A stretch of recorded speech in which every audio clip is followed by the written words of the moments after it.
ನೋಡಿ, ಈ ಕ್ವೆಶ್ಚನ್ ಪೇಪರಲ್ಲಿ ಪಾರ್ಟ್ ಎ ಮತ್ತು ಪಾರ್ಟ್ ಬಿ ಅಂತ ಹೇಳಿ ಡಿವೈಡ್ ಮಾಡಿದ್ದಾರೆ. ಓಕೆ, ಸೊ ಪಾರ್ಟ್ ಎಯಲ್ಲಿ ನೀವು ಯಾವುದಾದ್ರೂ 5 ಕ್ವೆಶನ್ಸ್ನ ಅಟೆಂಡ್ ಮಾಡಬೇಕಾಗಿತ್ತು. ಆವಾಗ 8 ಕ್ವೆಶನ್ಸ್ ಕೊಟ್ಟಿದ್ರು, ಅದರಲ್ಲಿ ನೀವು ಯಾವುದಾದ್ರೂ 5 ಕ್ವೆಶನ್ಸ್ನ ಅಟೆಂಡ್ ಮಾಡಿದರೆ ಸಾಕು. ಸೊ ಫಸ್ಟ್ ಕ್ವೆಶ್ಚನ್ ನೋಡಿ, give the meaning of finance. Finance ಅಂದರೆ ಏನು? Finance is a broad term. Finance ಅನ್ನೋದು ಒಂದು broad term that describes 2 related activities. Finance ಏನನ್ನ ಡಿಸ್ಕ್ರೈಬ್ ಮಾಡುತ್ತೆ ಅಂದರೆ 2 ರಿಲೇಟೆಡ್ ಆಕ್ಟಿವಿಟೀಸ್ನ ಡಿಸ್ಕ್ರೈಬ್ ಮಾಡುತ್ತೆ. ಒಂದು the study of how money is managed, ಹೇಗೆ ಮನಿ ಮ್ಯಾನೇಜ್ ಮಾಡಬೇಕು ಅಂತ ಹೇಳಿ. ಇನ್ನೊಂದು the actual process of acquiring needed funds, ಬೇಕಾಗಿರುವಂತಹ ಫಂಡ್ಸನ್ನು ಯಾವ ರೀತಿಯಲ್ಲಿ ಅಕ್ವೈರ್ ಮಾಡಬೇಕು ಅಂತ ಹೇಳಿ. ಇದನ್ನು ನಾವೇನಂತ ಕರಿತೀವಿ? ಫಿನಾನ್ಸ್ ಅಂತ ಹೇಳಿ ಕರಿತೀವಿ. Okay, finance is a broad term that describes 2 related activities, the study of how money is managed and second activity is the actual process of acquiring needed funds.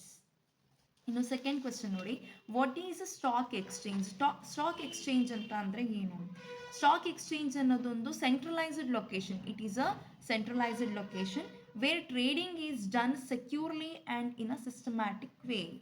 Stock exchange ಅನ್ನೋದು ಒಂದು centralised location ಎಲ್ಲಿ trading ಏನಿದೆಯಲ್ಲ ಅದನ್ನು secure ಆಗಿ ಮತ್ತು systematic way ಆಗಿ ಮಾಡ್ಕೊಂಡು ಹೋಗೋದನ್ನು ನಾವು ಸ್ಟಾಕ್ ಎಕ್ಸ್ಚೇಂಜ್ ಅಂತ ಕರಿತೀವಿ.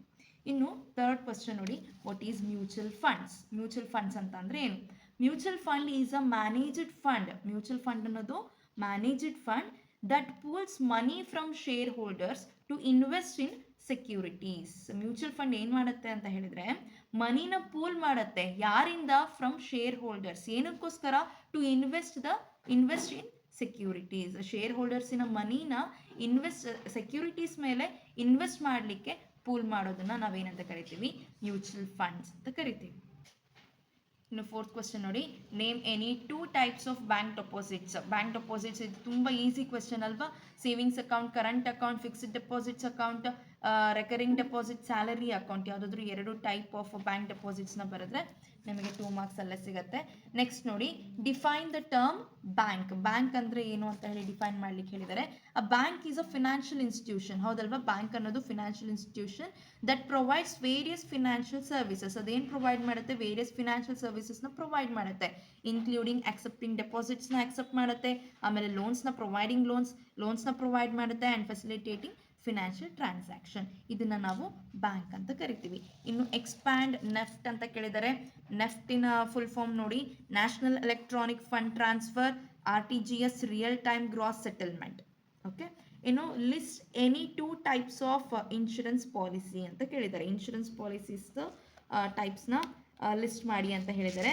ಸೊ ಫಸ್ಟ್ ಒನ್ ಬಂದ್ಬಿಟ್ಟು ಲೈಫ್ ಇನ್ಶೂರೆನ್ಸ್, ಸೆಕೆಂಡ್ ಒನ್ ಬಂದ್ಬಿಟ್ಟು ಜನರಲ್ ಇನ್ಶೂರೆನ್ಸ್. ಲೈಫ್ ಇನ್ಶೂರೆನ್ಸಲ್ಲಿ term life insurance, whole life insurance, ಇನ್ನು ಸುಮಾರಷ್ಟು ಟೈಪ್ ಆಫ್ ಇನ್ಶೂರೆನ್ಸ್ ಬರುತ್ತೆ ಲೈಫ್ ಇನ್ಶೂರೆನ್ಸಲ್ಲಿ.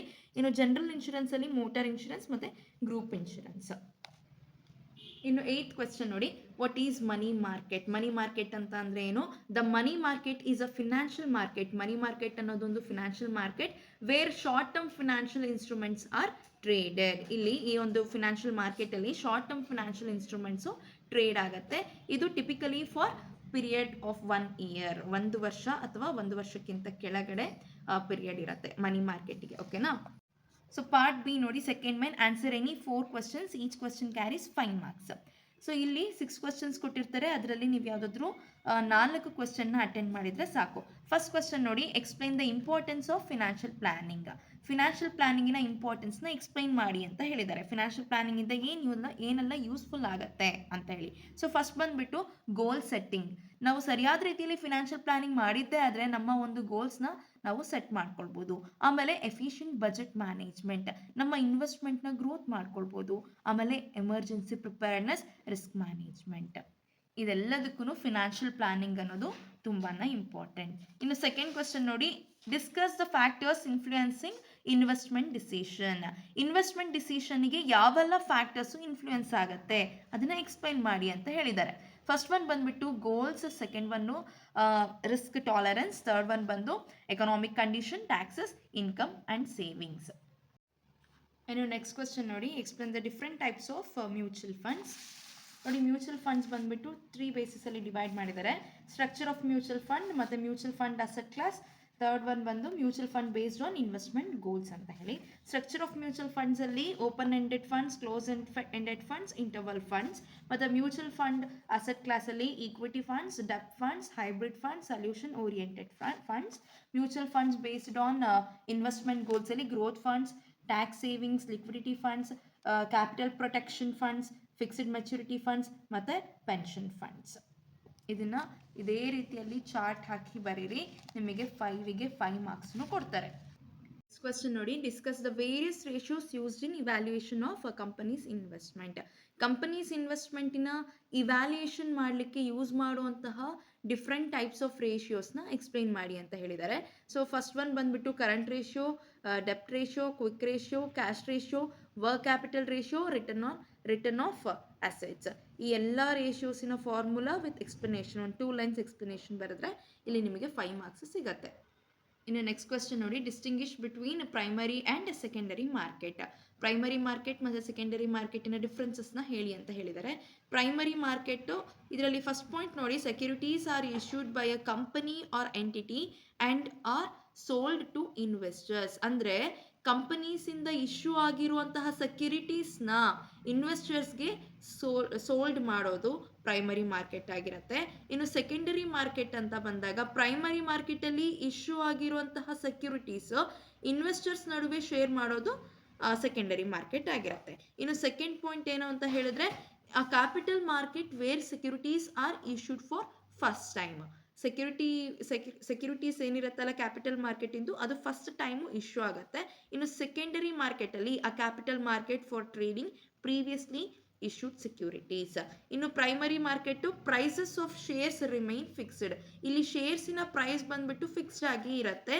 ಬಟ್ ಸೆಕೆಂಡರಿ ಮಾರ್ಕೆಟಲ್ಲಿ ಫ್ಲಕ್ಚುಯೇಟ್ ಆಗುತ್ತೆ ಶೇರ್ಸಿನ ಪ್ರೈಸು. ಯಾಕೆ ಅಂತ ಅಂದರೆ ಸಪ್ಲೈ ಮತ್ತು ಡಿಮಾಂಡ್ ಚೇಂಜಸ್ ಆಗ್ತಾ ಇರುತ್ತೆ. Fluctuates depending upon supply and demand.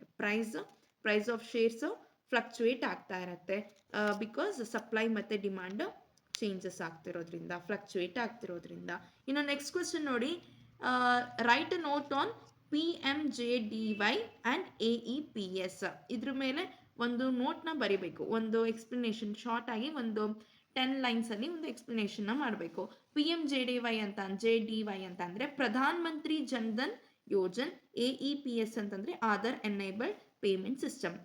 ಇದ್ರ ಮೇಲೆ ಒಂದು 15 ಲೈನ್ಸು ಎಕ್ಸ್ಪ್ಲನೇಷನ್ನ ಮಾಡಿ.